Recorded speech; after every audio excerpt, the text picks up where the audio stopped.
So track, we have a couple different options here. Let me get rid of one thing first.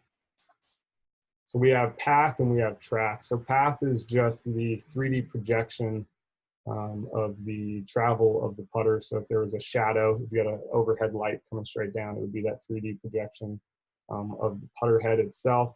Whereas the track would be if you imagine a laser pointer is coming out of the shaft, pointing at the ground, that would be showing the track of the putter. These can oftentimes be different. The path can be working on an inward arc while the track can be straight back, straight through.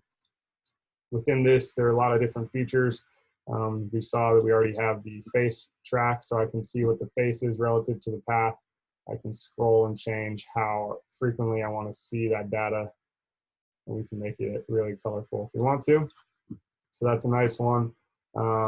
Another cool feature that they added, this was a couple months ago, is you can actually create a putt template. So if I go ahead and create this and we open it, you can see very similar to the Visio putting template. You can print this out, tape it together, give it to your student, and they can have their own personal putting template to work with when they aren't with you. The arc is just showing rise angle. Again, you can see we can show the lofts of the face relative to that track or to that path. And then the purple line here, that represents the low point. Also gives you the face to path, the shaft to arc, gives you those numbers, gives you the launch. So the launch is going to give you the predicted launch estimated based on kind of the calculations of where the faces and the track are. So you can see where that ball is launching in a height perspective, as well as in a directional perspective. So this putt started 0.5 degrees to the right of the target.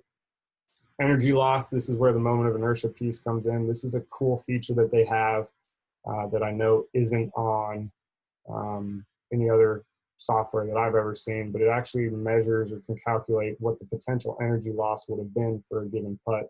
So the shaft to arc roll is going to tell you if you're producing any sort of kind of top spin, forward spin, or a neutral spin. And then we have the face to path spin. So if that face to path gets really off, the ball, it launches in the air initially.